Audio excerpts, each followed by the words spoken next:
Mesdames, Messieurs, chers téléspectateurs, ravis de vous retrouver sur Panafrique Média dans le cadre de votre révision de l'actualité de la semaine. Et on remercie la technique et la réalisation avec Frédéric Ebievuna et Lorraine Biyengue. À la une de l'actualité, l'Union pour la République qui bat le plan d'activité en politique avec l'installation des coordinations et l'implantation du parti dans la commune d'Untoum et à Libreville avec l'installation du bureau des femmes et des jeunes dans le 2e arrondissement de la capitale gabonaise. Et l'ONG Pro qui a effectué sa première sortie dans la commune d'Untoum dans le cadre de la préservation de l'environnement. Cette dernière a également procédé à la sensibilisation des jeunes avant de faire dans du reboisement. Les syndicats du secteur culture et art qui sont montés au créneau pour dénoncer les manœuvres observées dans le ministère de la Culture et des Arts quant à l'organisation des concours INGS et ENAM dont les résultats ne sont pas toujours connus. Vous aurez les détails dans quelques instants.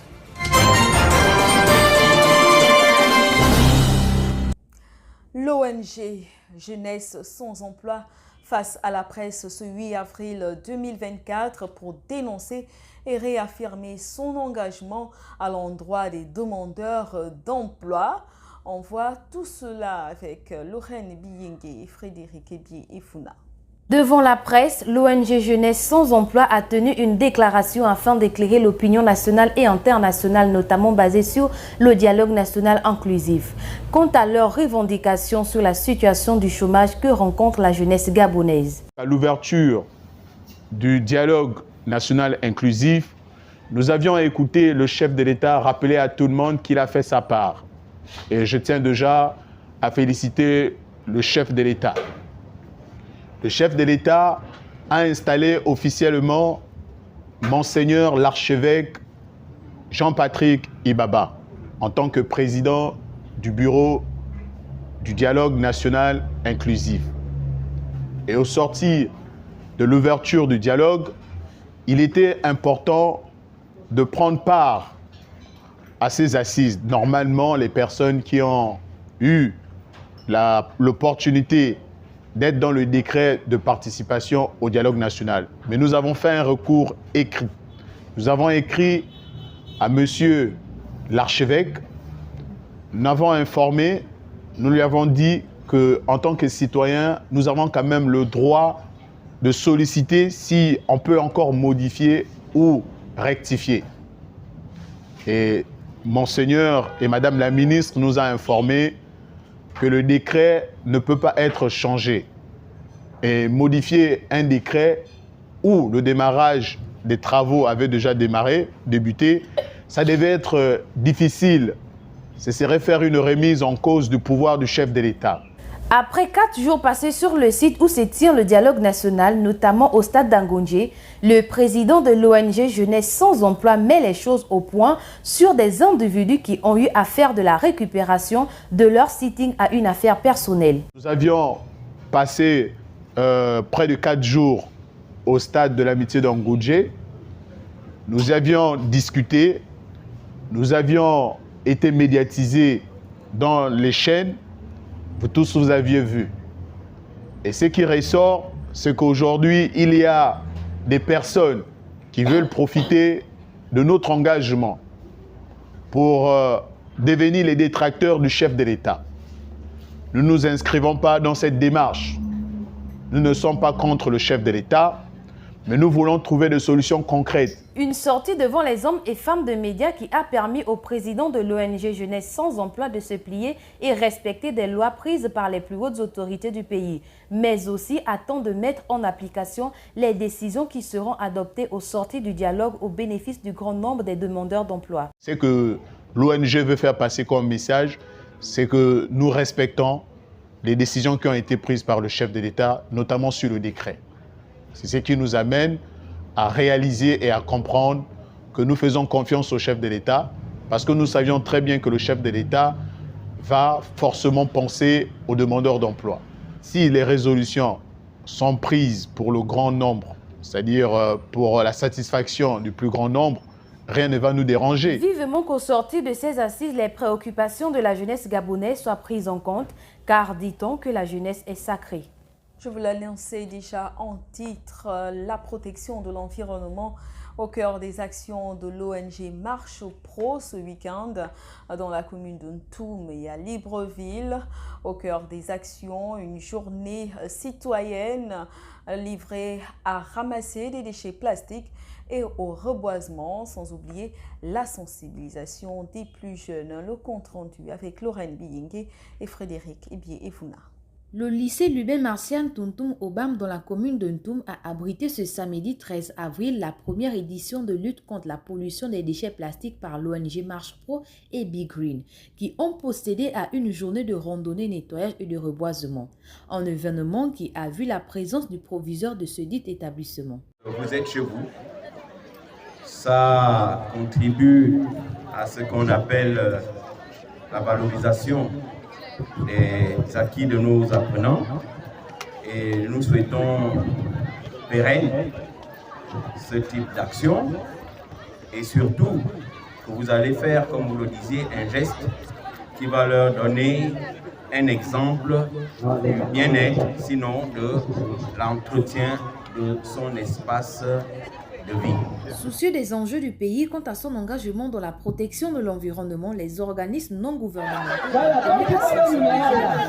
l'objectif de dépolluer nos rivages, dans les objectifs d'avoir le plus moins possible de plastique dans nos villes, dans nos lycées, dans nos établissements, partout. Donc c'est zéro plastique d'ici très peu de temps. Dans le cadre des activités de la Marche Pro, dont un des projets dont nous sommes phares, nous avons beaucoup d'espoir, qui a déjà démarré, dont Ici commence la mer, c'est un des projets de la Marche Pro. Ici commence la mer, tout ce que nous jetons arrive à la mer. Donc pour lutter contre ce défi climatique, nous devons vraiment éviter de jeter tout ce que nous avons sur la voie publique. Pour éviter pour éradiquer cette pollution, donc vraiment c'est ce que nous faisons, donc cette sensibilisation, cette descente sur le terrain vers la population. Ces organismes non gouvernementaux vont poursuivre leurs actions sur les différentes côtes de la capitale gabonaise ce dimanche 14 avril 2024. Après plusieurs semaines de l'organisation des concours de l'INGS et ENAM, plusieurs semaines après, les résultats ne sont pas toujours connus et les syndicats du 10 secteur, ministère de la Culture et des Arts, sont montés au créneau pour dénoncer les dérives face à la presse. Frédéric et Bivouna nous ont dit un peu plus. Parce que les deux concours organisés par l'ENAM et l'INGS, dont les résultats ne sont toujours pas connus, que l'intersyndicale du ministère de la Culture, des Sports et de la Jeunesse a donné un délai de 2 jours aux 2 directeurs généraux pour délibération. C'est ce qui ressort de la conférence de presse animée ce mercredi 10 avril 2024 au Musée national. Si dans les 48 heures, il n'y a pas de délibération, à ce moment-là, le syndicat, toutes les organisations syndicales du ministère de la Culture, de la Jeunesse, des Sports et des Arts, nous allons également prendre nos responsabilités qui peuvent aller au-delà de la simple requête, de la simple exhortation à la demande de délibération. Il peut arriver même qu'on arrive au niveau où on demande la destitution de ces responsables de ces établissements. Parce que on ne dit pas tout sur la place publique. La sagesse nous oblige à nous abstenir de dire un certain nombre de choses. On a évité le pire. Je pense que si les partenaires sociaux n'étaient pas impliqués dans le processus de ce concours, on aurait pu connaître pire que ça. Donc, pour le moment, nous nous arrêtons là. Nous donnons un ultimatum de 48 heures à ces 2 directions générales de procéder à la délibération des concours. Un ultimatum de 48 heures est désormais déposé sur la table des directeurs généraux si rien n'est fait. Selon les syndicalistes, ils prendront leurs responsabilités. Parmi les points évoqués lors des échanges avec les hommes et femmes de médias, la situation que prévaut au sein du Conseil national de la jeunesse, des statuts et règles seraient bafoués, des comportements non conformes aux normes sociales de certains membres seraient l'une des causes de cette sortie fâcheuse. Nous avons des statuts et règlements intérieurs. Le mode d'élection, nous le connaissons. Mais eux-mêmes, ils savent que là où ils sont là, ils n'ont pas respecté cette procédure. Ils n'ont pas respecté la procédure de mode d'élection. Mais tout azimut, ils passent dans les médias pour traiter du ministre des Valeurs.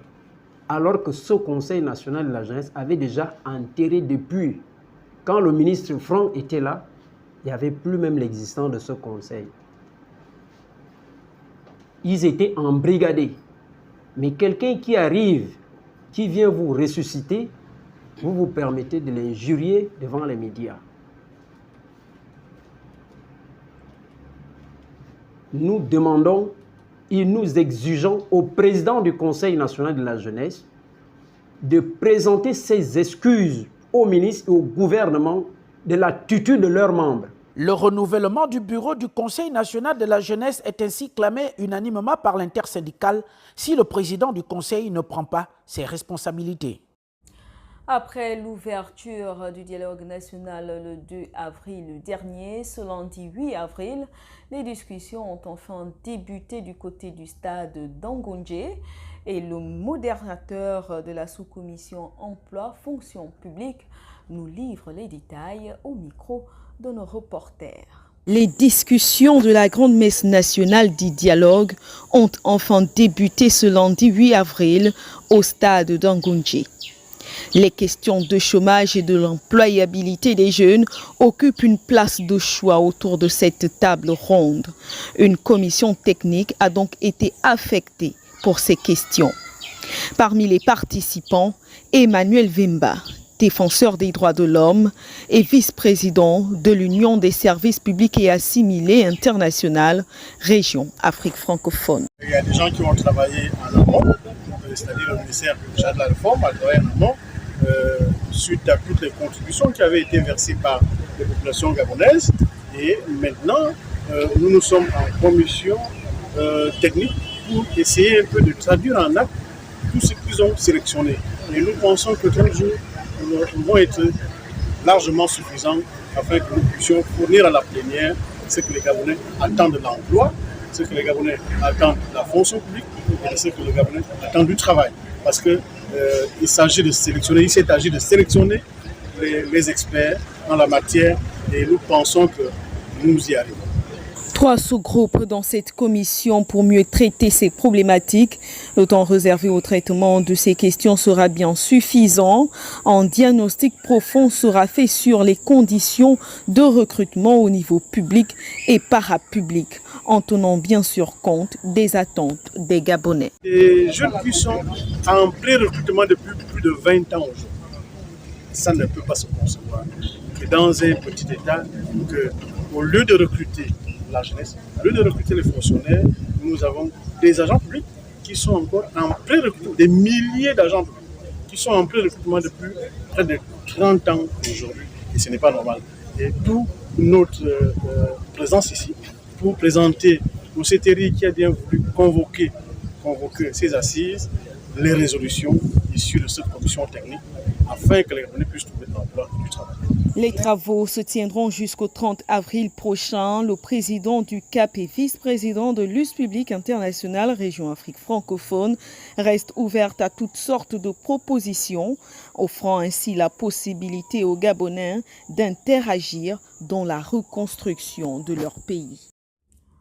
Après une semaine des travaux du dialogue national inclusif du côté d'Angoundjé, ce samedi, les membres du CAP avec différents collectifs se sont réunis pour soutenir cette action jugée louable par les différents membres et le modérateur emploi commission fonction publique qui a tenu à mettre en garde les ennemis de la République. Le reportage sous les images de Lorraine Biyengue.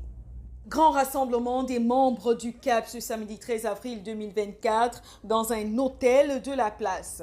Dans la salle, les épargnants floués de la défunte microfinance BR Sarl, le collectif Ndiembouti-Tout, demandeurs de logement, l'association sous-régionale du peuple Camp et les agents publics et parapublics de l'État, tous pour soutenir leurs champions au dialogue national inclusif et l'initiative du CTRI dont les discussions ont débuté ce lundi 8 avril 2024. Le dossier de Bersam, comme vous le savez, n'est pas un dossier ordinaire, car nous savons tous que c'est le pouvoir déchu qui a détourné nos capitaux. C'est le lieu de féliciter nos défenseurs. Emmanuel Vemba, nos avocats Conseil du Gabon, y compris nos avocats Conseil du Tchad. L'esprit communautaire et patriotique qui nous unit aujourd'hui est une expression qui entoure les fils et camps sous-régionales à fédérer dans la perspective d'une synergie de préservation, de promotion, autrement dit, l'industrialisation de nos us et coutumes à l'heure du développement des nouvelles technologies. Toutefois, le président de cette plateforme, Emmanuel Mvemba, tient à interpeller les ennemis de la République.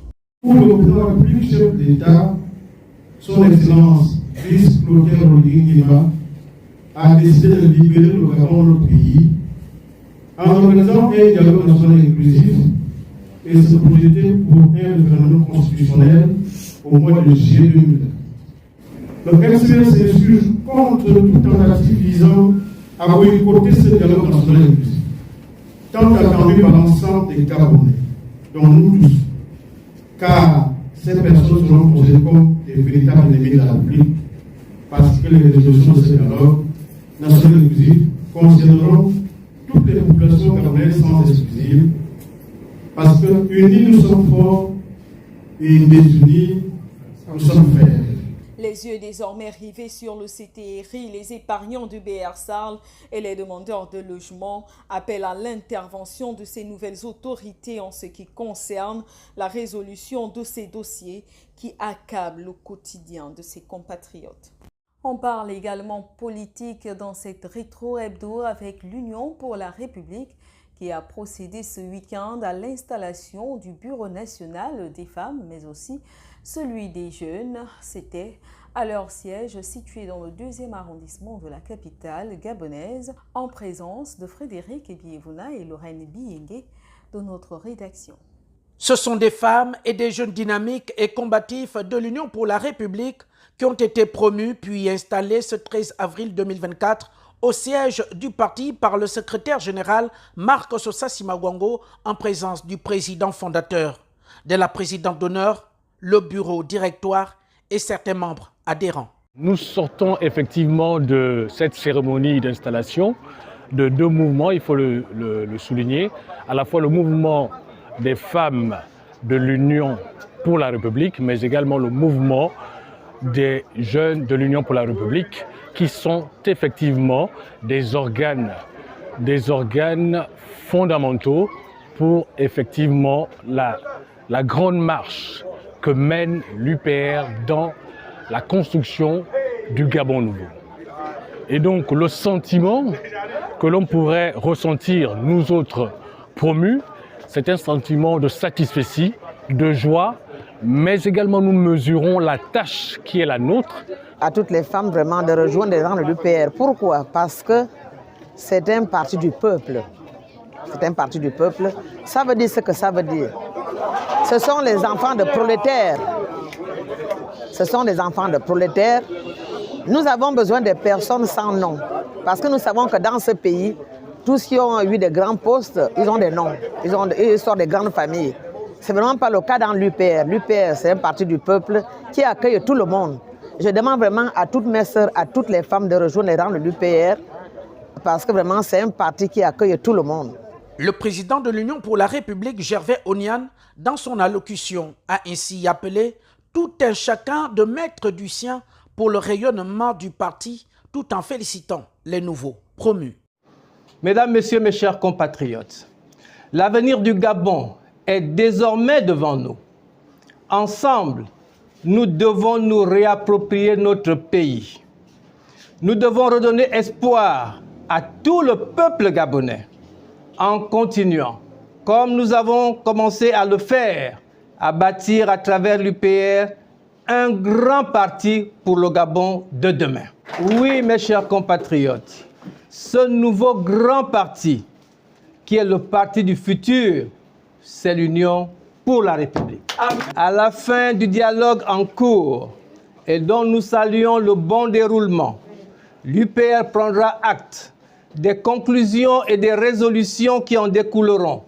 Et, toujours dans le respect des institutions, nous poursuivrons à travers le Gabon notre tournée nationale d'adhésion à l'UPR. Les soldats de l'Union pour la République sont ainsi attendus au pied du mur pour faire bouger les lignes.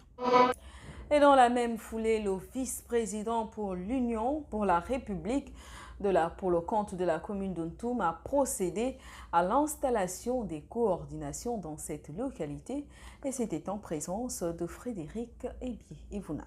C'est sous instruction du président de l'Union pour la République, Gervais Onyan, que Elfox Mbina Loyola, vice-président de l'UPR, pour le compte de la commune d'Ontoum, accompagné de son épouse, a procédé ce samedi 13 avril 2024 aux installations des coordinations dans le premier arrondissement de la dite commune, notamment à la cimenterie, au quartier Rail, dans le but d'implanter davantage le parti dans sa circonscription politique. Les bureaux de coordination qui viennent d'être installés ce jour ont pour mission première d'amener nos républicains à aller se faire identifier. Rien ne se fait au hasard. Une victoire se prépare, une victoire ne s'improvise pas.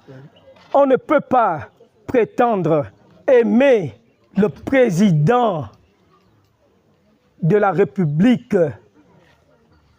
et refuser d'aller se faire identifier. On ne peut pas prétendre être militant de l'UPR et refuser d'aller se faire identifier.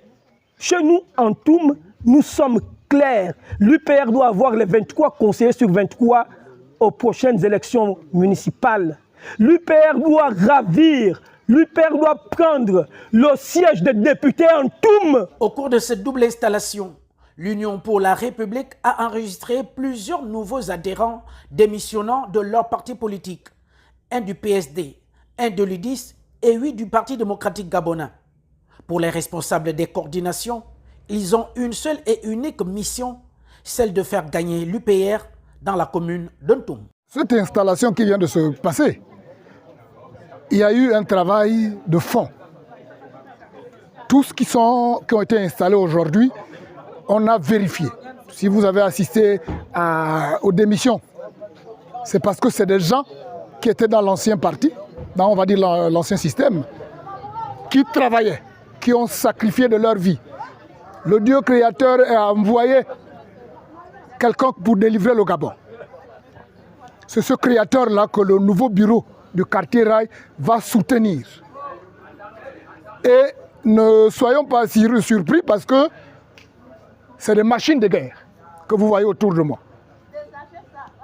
Les prochaines séances, cette machine de guerre va opérer des miracles dans notre commune. Soutien indéfectible du CTRI. L'Union pour la République peut désormais compter sur le dynamisme et l'engagement du vice-président Elfox Mbina Loyola, par ailleurs délégué spécial du 2e arrondissement de la commune d'Ontoum, pour des résultats probants aux différentes élections à venir. On parle également religion dans cette rétro hebdo avec la fin du Ramadan pour la communauté musulmane.